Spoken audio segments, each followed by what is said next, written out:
ஆங்கில இலக்கணம் மிக எளிய முறையில் தமிழில். நீங்கள் பார்த்தும் கேட்டும் கொண்டிருப்பது தமிழ் வழி கற்றல். இந்த சேனலுக்கு நீங்கள் சப்ஸ்கிரைப் பண்ணணும்னு நினச்சிங்கன்னா கீழே இருக்கிற சப்ஸ்கிரைப் பட்டனை ப்ரெஸ் பண்ணுங்கள். நன்றி. வணக்கம். இது தமிழ் வழி கற்றல்.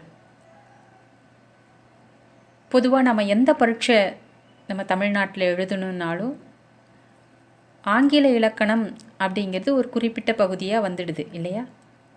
அதுக்கு நம்ம சரியான விதத்தில் பதில் அளிக்கணும் அப்படின்னா நம்ம ஆங்கில இலக்கணத்தை பற்றின அடிப்படை அறிவு கொஞ்சம் தெரிஞ்சிருக்கணும். எனக்கு ஆங்கிலத்தில் நிறைய புலமையெல்லாம் அவசியம் இல்லை, நான் எழுதக்கூடிய பரீட்சையில் அட்டன் பண்ணுற அளவுக்கு, அந்த கேள்விகளை சரியாக பதில் சொல்கிற அளவுக்கு எனக்கு அடிப்படை ஆங்கில அறிவு மட்டும் தெரிஞ்சால் போதும் அப்படின்னு நினைக்கிறவங்களுக்காக இந்த பதிவு. இந்த ஆங்கில இலக்கணத்தை பற்றின அடிப்படை அறிவை நம்ம தெரிஞ்சுக்கிட்டா மற்றவங்க பேசுகிற ஆங்கிலத்தை நம்ம சுலபமாக புரிஞ்சுக்க முடியும். நம்மளாலையும் வார்த்தைகளை இயல்பாக அமைச்சு வாக்கியங்களை உருவாக்க முடியும்.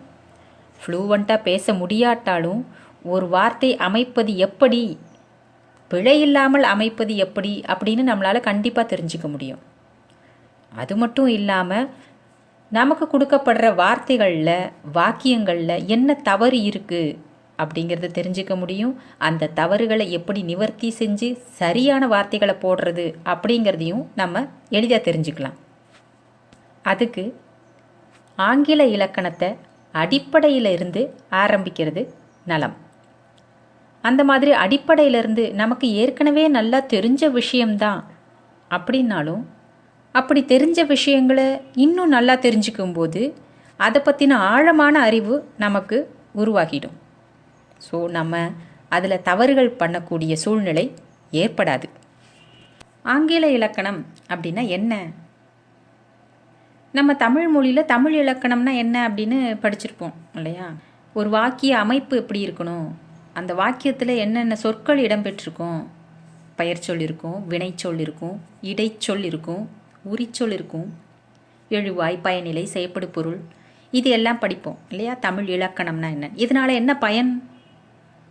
அதாவது ஒரு வார்த்தை எப்படி இருக்கணும், வார்த்தையோட அமைப்பு எப்படி இருக்கணும், அதோட அர்த்தங்கள் எப்படி மாறுபடணும், ஒவ்வொரு வார்த்தையும் மாற மாற அதோட அர்த்தங்கள் எப்படி மாறுபடும் அப்படிங்கிறத பற்றியும் நம்ம தமிழில் இலக்கணத்தில் படிப்போம். அதே மாதிரி தான் ஆங்கில இலக்கணமும். ஒரு வாக்கியத்தை எப்படி நம்ம எழுதணும், அந்த வாக்கியங்களில் என்னென்ன வார்த்தைகளை போட்டு நம்ம எழுதணும், அந்த வார்த்தைகள் எப்படிப்பட்ட வார்த்தைகளாக இருக்கணும், அந்த வார்த்தைகள் ஒரு இடத்துல இருந்து இன்னொரு இடத்துக்கு நம்ம மாற்றி எழுதும் போது அர்த்தங்கள் எப்படி வேறுபடுது, இதெல்லாம் சொல்லி கொடுக்கறது தான் ஆங்கில இலக்கணம்.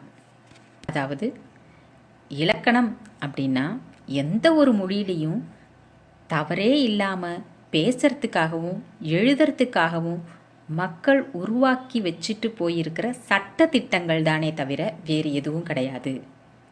இதே தான் ஆங்கில இலக்கணமும். Grammar is nothing but the rules and regulations framed for speaking and writing in any language without a mistake. அதாவது without a mistake, தவறே இல்லாமல், in any language, எந்த மொழியிலையும், ஃபார் ஸ்பீக்கிங் அண்ட் ரைட்டிங், அதாவது பேசுறதுக்காகவும் எழுதுறதுக்காகவும், ஃப்ரேம்டு உருவாக்கப்பட்டது, but the rules and regulations சட்டத்திட்டங்களை தவிர. Grammar is nothing. கிராமர் இலக்கணம்னா ஒன்றுமே இல்லை. Without a mistake in any language for speaking and writing framed but the rules and regulations grammar is nothing. இப்போ நான் பின்னாடி இருந்து வாசித்தேன் இல்லையா? தமிழில் அப்படி தான்.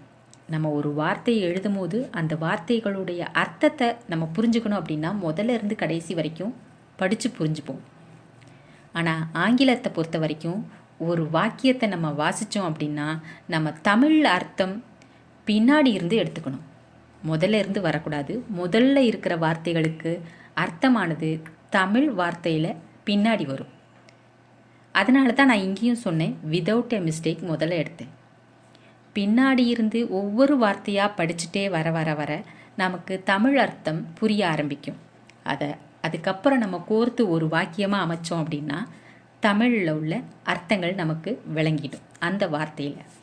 இப்போ இந்த ஆங்கில வார்த்தையில் நான் அர்த்தம் சொன்னது பின்னாடி இருந்து வந்தேன் இல்லையா? ஒவ்வொரு பகுதியாக விதவுட் எ மிஸ்டேக் ஒரு பகுதி, அடுத்தது இன் எனி லாங்குவேஜ் ஒரு பகுதி, அடுத்தது ஃபார் ஸ்பீக்கிங் அண்ட் ரைட்டிங் ஒரு பகுதி, ஃப்ரேம்டு, அடுத்தது but the rules and regulations ஒரு பகுதி, கடைசியாக கிராமர் இஸ் நத்திங். நமக்கு எப்போவுமே ஆங்கில வார்த்தைகளில் அர்த்தத்தை தமிழில் கண்டுபிடிக்கணும் அப்படின்னா நம்ம பின்னாடி இருந்து வாசிக்கணும். அப்போ தான் நமக்கு எப்போவுமே அர்த்தம் புரிபடும்.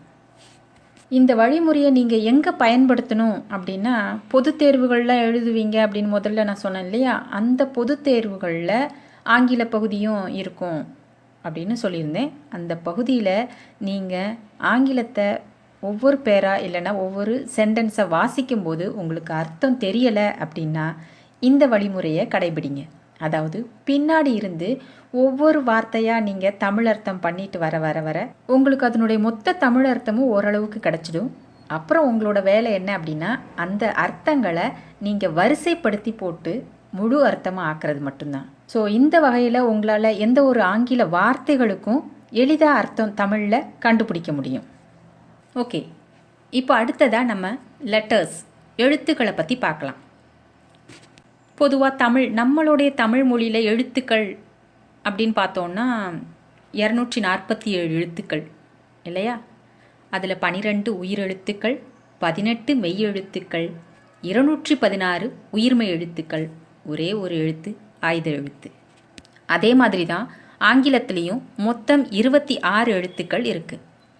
அந்த 26 எழுத்துக்களில் 5 எழுத்துக்கள், அதாவது ஏ, இ, ஐ, ஓ, யு, இந்த 5 எழுத்துக்களும் வவல்ஸ் அப்படின்னு சொல்கிறாங்க. அதாவது உயிரெழுத்துக்கள். தமிழில் எப்படி நம்ம உயிரெழுத்துக்கள் அப்படின்னு சொல்கிறோமோ அதே மாதிரி ஆங்கிலத்திலையும் உயிரெழுத்துக்கள் இருக்குது. அந்த உயிரெழுத்துக்கள் 5 எழுத்துக்கள். மொத்தம் உள்ள 26 எழுத்துக்களில் 5 எழுத்துக்கள் உயிரெழுத்துக்கள் ஏ, இ, ஐ, ஓ, யு. இந்த 26ல் இந்த 5 போக மீதி உள்ள 21 எழுத்துக்களும் மெய் எழுத்துக்கள், அதாவது கான்சோனன்ஸ் அப்படின்னு சொல்கிறோம். இந்த ஆங்கில உயிரெழுத்துக்களான வவல்ஸ் எழுத்துக்கள் ஏ, இ, ஐ, ஓ, யு, இந்த 5 எழுத்துக்களும் அதனுடைய ஒலிக்குறிப்பு அடிப்படையில் தான் உயிரெழுத்துக்களாக மதிக்கப்படுது. அதை பற்றின விரிவான விளக்கத்தை நம்ம ஆர்டிகல்ஸ் அப்படிங்கிற பகுதியில் நம்ம படிக்கலாம். இப்போதைக்கு இதை வெறும் எழுத்துக்களாக மட்டும் நம்ம உணரலாம். இந்த ஆங்கில 26 எழுத்துக்களில் மிக அதிகமாக பயன்படுத்தப்படும் எழுத்து இ, மிக மிக குறைவாக பயன்படுத்தப்படும் எழுத்து இசட். ஆங்கிலத்தில் உள்ள இந்த 26 எழுத்துக்களும் பயன்படுத்தப்பட்ட ஒரு வாக்கியத்தை சொல்லணும் அப்படின்னா இந்த வாக்கியத்தை சொல்லலாம். The quick brown fox jumps over the lazy dog. இந்த வார்த்தையில் ஆங்கில எழுத்தில் உள்ள 26 எழுத்துக்களும் அமைஞ்சிருக்கு. தமிழில் எப்படி எழுத்து, சொல், அதாவது வார்த்தை, வாக்கியம் அப்படின்னு இருக்கோ அதே மாதிரி ஆங்கிலத்திலையும் லெட்டர், வேர்ட், சென்டென்ஸ் அப்படிங்கிற பிரிவுகள் இருக்குது. லெட்டர் அப்படின்னா நம்ம 26 எழுத்துக்களை சொல்லலாம். ஆங்கிலத்தில் உள்ள 26 எழுத்துக்களும் ஒவ்வொரு எழுத்தும் லெட்டர் அப்படின்னு சொல்கிறோம். வேர்ட் அப்படின்னா அந்த 26 எழுத்துக்களை கொண்டு நாம் அமைக்கக்கூடிய வார்த்தை அல்லது சொல்ல வேர்ட் அப்படின்னு சொல்கிறோம்.